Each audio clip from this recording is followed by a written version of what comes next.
Assalamualaikum warahmatullahi wabarakatuh. Perkenalkan, nama saya Ahmad Fathur Rahman. Saya jurusan PMI atau Pengembangan Masyarakat Islam 2018, nomor NIM 4303011826, Fakultas Dakwah YN Salatiga, mata kuliah Al-Quran 2. Video ini saya buat demi untuk menyelesaikan tugas ulangan akhir semester yang dilaksanakan atau tugas pokok dari mata kuliah Al-Quran 2. Di sini video ini akan ada tanya jawab. Ada dari seorang teman saya bertanya kepada saya dan saya akan menjawab sebisa mungkin dengan apa yang sudah materi yang dirangkum pada awal sampai akhir yang terdapat pada mata kuliah Al-Quran 2. Langsung saja, pertanyaan yang pertama adalah, coba jelaskan alasan mengapa Al-Quran diturunkan dengan 7 huruf, sedangkan setiap huruf berbeda bahasa. Dan tolong berikan dalil atau hadis yang menjelaskan bahwa Al-Quran diturunkan dengan 7 huruf. Baik, saya akan langsung menjawab, yaitu alasannya dikarenakan Al-Quran diturunkan dalam 7 huruf, merupakan sebagai wujud dari kesempurnaan kemukjizatan Al-Quran, karena Al-Quran itu tidak hanya diturunkan dalam satu huruf, bahkan setiap sampai 7 huruf. Hal tersebut merupakan sebagai akibat lahirnya bermacam-macam bacaan terhadap Al-Quran yang dikenal dengan bacaan qiraat. Sedangkan hadis yang menjelaskan bahwa Al-Quran diturunkan dengan 7 huruf, yaitu Bismillahirrahmanirrahim, qala Rasulullah sallallahu alaihi wasallam, aqra'ani Jibril ala harfin qara'atuh falamma azala astajidah yazidni hatta untaha ila sab'ati akhirfi. Yang artinya, Rasulullah berkata, Jibril membacakan Al-Quran kepadaku dengan satu huruf. Kemudian berulang kali aku mendesak dan meminta agar huruf itu ditambah, dan ia pun menambahnya kepadaku sampai dengan 7 huruf. Hadis riwayat Bukhari Muslim. Oke, selanjutnya pertanyaan yang kedua, yaitu berasal dari Mbak Izatun Nisa. Apakah ketika membaca Al-Quran harus di tempat sepi?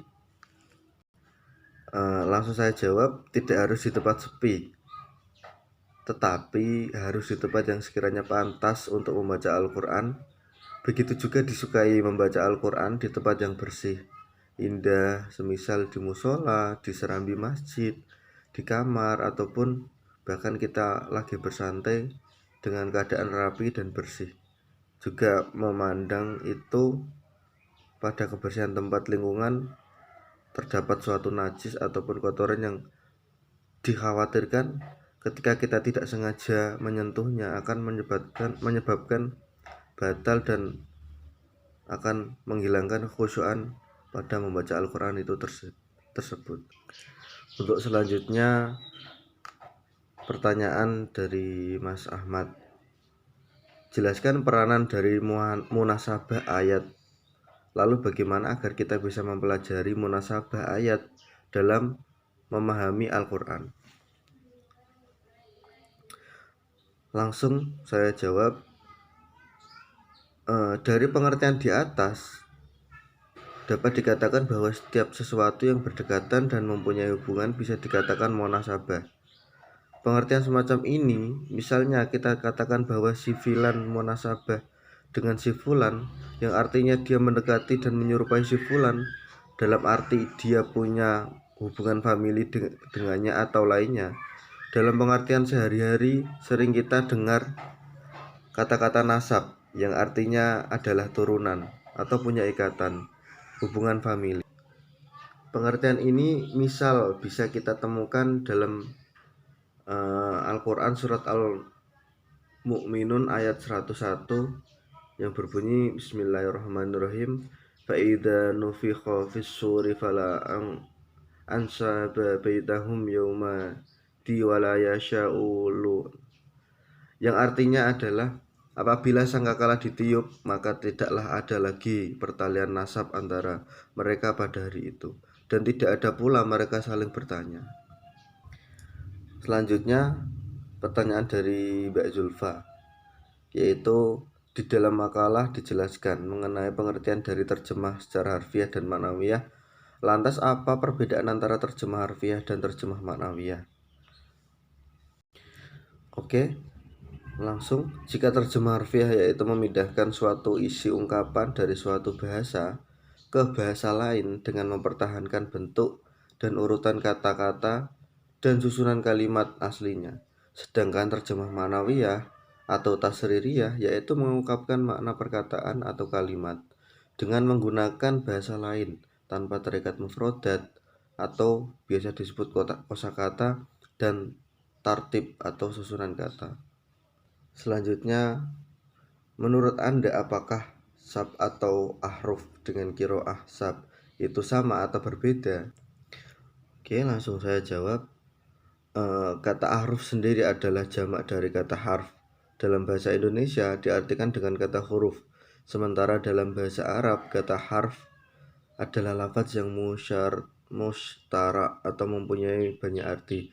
Sesuai dengan penggunaannya, kata harf dapat diartikan sebagai pinggir atau sesuatu, puncak, unta yang kurus, satu huruf ejaan, salah satu huruf hijaiyah, makna saluran air, wajah, kata, bahasa, dan lain sebagainya. Sedangkan kata sab'u adalah dalam bahasa Arab berarti bilangan 7 atau dapat juga diartikan dengan tidak terbatas. Sedangkan istilah qiraah sab'ah muncul jauh setelah wafatnya Rasulullah SAW, yaitu setelah masa tabi'in pada sekitar penghujung abad kedua Hijriah. Lahirnya qiraah sab'ah tersebut adalah hasil dari sebuah penelitian yang dilakukan oleh para ulama atau para ahli qira' terhadap bacaan-bacaan Al-Quran yang muncul dengan berbagai macam bentuk akibat dari pemahaman terhadap ahruf sab'ah. Selanjutnya, apakah boleh membaca dengan dibatin saja tanpa diucapkan? Tidak dikatakan membaca jika tidak menggerakkan lidah atau mengulurkan huruf sesuai tempat keluarnya. Nabi SAW melarang kita untuk membaca Al-Quran dengan cara membatin di hati saja ya. Dari Abu Hurairah, Nabi SAW bersabda, bukan termasuk bagian kami orang yang tahna terhadap Al-Quran. Hadis riwayat Bukhari. Maksud yatakhna, sebagian ulama menyatakan yang dimaksud dengan yatakhna bil Quran adalah menjahirkan atau mengeraskan bacaannya. Terdapat hadis lagi yang menjelaskan tidak dinamakan membaca Al-Quran jika itu dilakukan tanpa bersuara, dan membaca Al-Quran yang paling baik adalah saat sholat. Rasulullah SAW dalam sebuah hadis bersabda, 3 ayat yang kalian baca dalam sholat pahalanya lebih baik dari 3 unta yang gemuk dan bagus. Hadis riwayat Muslim. Jadi kesimpulannya adalah orang yang membaca dalam hati tidak dikatakan sedang membaca Al-Quran, atau tidak diganjar pahala membaca Al-Quran. Jadi membaca di batin tidak mendapatkan apa-apa. Namun praktek itu juga orang biasa mengatakan dengan istilah zikir hati atau zikir mengingat kepada Allah dengan cara membaca semua ayat-ayat yang ia ketahui, yang ia hafal, dan ia lantunkan dalam hati.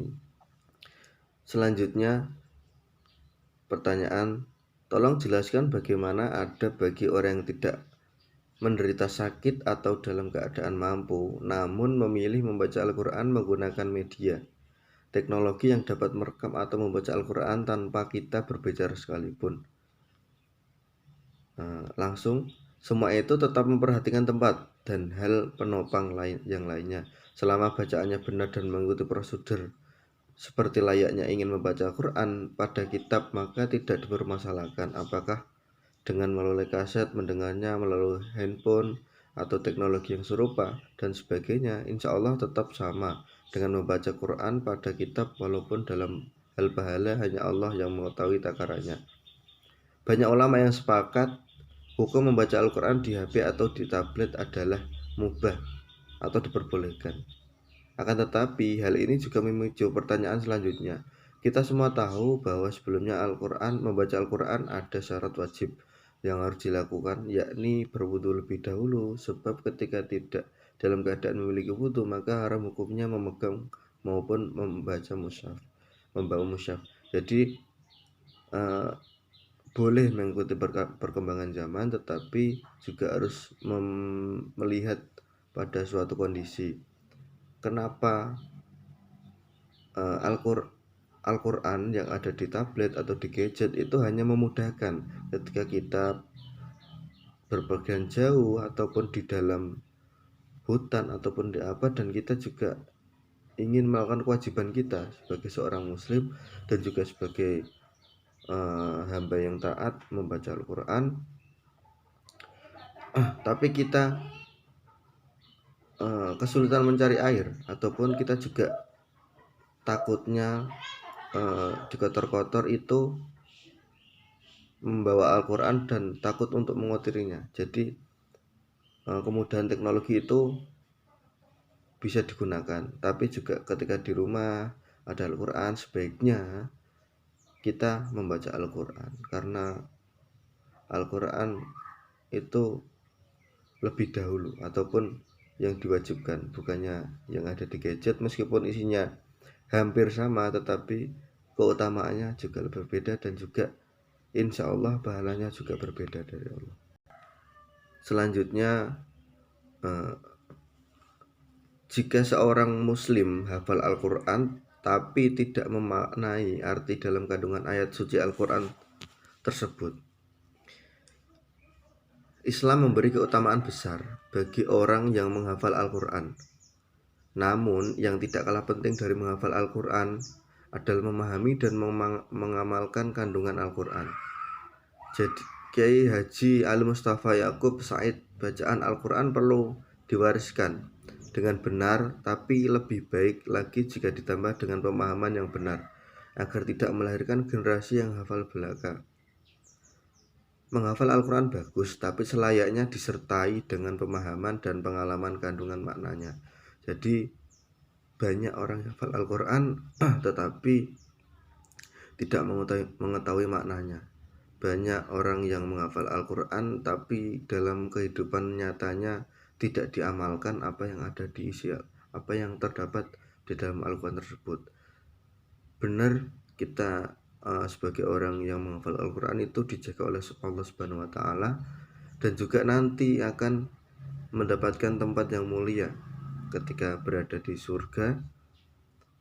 Tetapi juga harus melihat menghafal Al-Quran jangan hanya menghafal lafadznya, tapi juga dengan maknanya. Karena ketika hafal dengan bacaannya tetapi tidak dengan hukum dan juga dengan dan maknanya, dikhawatirkan akan menjadikan rusaknya generasi, karena yang diketahui hanya sebatas bacaan, bukan maknanya. Selanjutnya, coba jelaskan pengertian tentang munasabah itu sendiri dan juga beserta dalil penguatnya. Yang dimaksud munasabah adalah adanya kemiripan yang terdapat antara suatu ayat dengan ayat lainnya, atau antara satu surah dengan surah lain, di mana berbagai kemiripan itu saling terkait atau berhubungan pengertiannya. Dalam sejarahnya, ilmu ini diperkenalkan oleh Imam Abu Bakar An-Naisaburi, tetapi sampai pada abad 6 Hijriah tak seorang pun ulama tafsir yang membahas ilmu secara khusus. Ulama yang pertama kali membahasnya secara sendiri adalah Ahmad bin Ibrahim bin Zubair Asy-Syaqafi dalam bukunya Al-Burhan fi Tanasubi Suwaril Al-Quran. Selanjutnya, apakah tafsir harus dari ayat Al-Quran saja? Baik, ada yang mengatakan bahwa tafsir itu khusus Al-Quran, ada yang menafsirkan tafsir itu untuk sebuah bacaan, ataupun misal ada kata-kata baku di dalam bahasa Indonesia, yaitu bagaimana Anda menafsirkan keadaan tersebut, ataupun biasa dikatakan menafsirkan atau tafsir itu biasa dibuat pada zaman sekarang untuk berdialog. Pada Al-Quran juga menafsirkan atau tafsir juga ada ilmunya sendiri, dan juga ada syarat-syarat seseorang sebelum menafsirkan dengan cara melihat relasi, referensi, dan juga yang lainnya. Jadi menafsirkan tidak hanya seperti halnya kita ketika melihat suatu keadaan dan menyimpulkan atau menafsirkannya seperti itu, tetapi dalam Al-Quran sendiri itu ada ilmu atau ada tata cara untuk menafsirkan sebuah ayat. Jadi gitu ya. Selanjutnya pertanyaan dari Mas Rahman, yaitu perbedaan antara hadis Nabi dan hadis qudsi. Oke. Hadis Nabi adalah hadis ataupun ketetapan ataupun perilaku perkataan Nabi yang disandarkan pada Nabi. Dan sedangkan hadis qudsi adalah suatu ucapan ataupun suatu ketetapan dari Nabi yang langsung dari Allah, ataupun tidak melalui perantara malaikat Jibril. Yaitu perbedaannya hanya sedikit atau tipis. Hadis Nabi itu yang disandarkan pada Nabi, dan hadis qudsi itu yang diucapkan Nabi tetapi langsung dari Allah Subhanahu wa taala. Selanjutnya, apakah harus seorang muslim yang tahu tentang ayat tersebut ataupun sering mengucapkannya tapi tidak mengetahui maknanya? Bagaimana itu? Hukumnya tidak berdosa, karena tidak wajib bagi seorang yang hafal sedikit Al-Quran juga mengetahui makna arti dari Al-Quran tersebut. Namun memang dianjurkan untuk mendalami dalam memahami makna Al-Quran agar mampu dijadikan sebagai pedoman hidup. Jadi ketika kita menghafal Yasin ataupun yang sedikit-sedikit, tadi kan ada yang saya sampaikan bagi seorang penghafal Al-Quran, berarti bisa dikatakan full dari juz 1 sampai juz 30.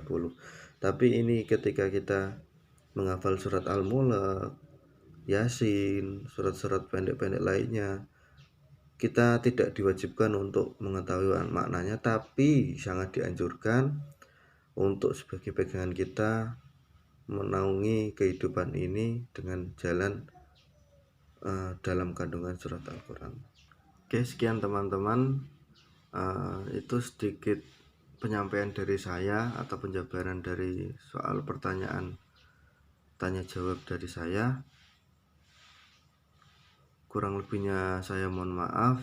Wallahu muwaffiq ila aqwamit thoriq. Wassalamualaikum warahmatullahi wabarakatuh.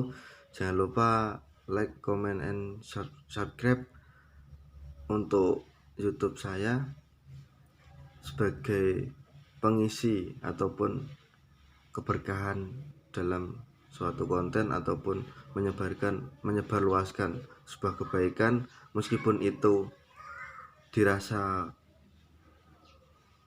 tidak kurang gaul ataupun kurang kekinian. Jangan sampai kita melupakan itu. Kata-kata Jawa pernah berkata, orang Jawa jangan sampai lupa dengan Jawanya. Jadi itu kita sebagai orang yang lahir di tanah Jawa juga harus memegang teguh budaya Jawa tanpa harus membeda-bedakan. Sama halnya dengan Al-Quran, kita sebagai orang Muslim, sebagai orang Islam yang berpegang teguh pada Al-Quran dan hadis juga selayaknya dan sepantasnya juga harus mengamalkan kebaikan yang ada di dalam Al-Quran. Nabi SAW juga pernah bersabda, sampaikanlah dariku walau satu ayat.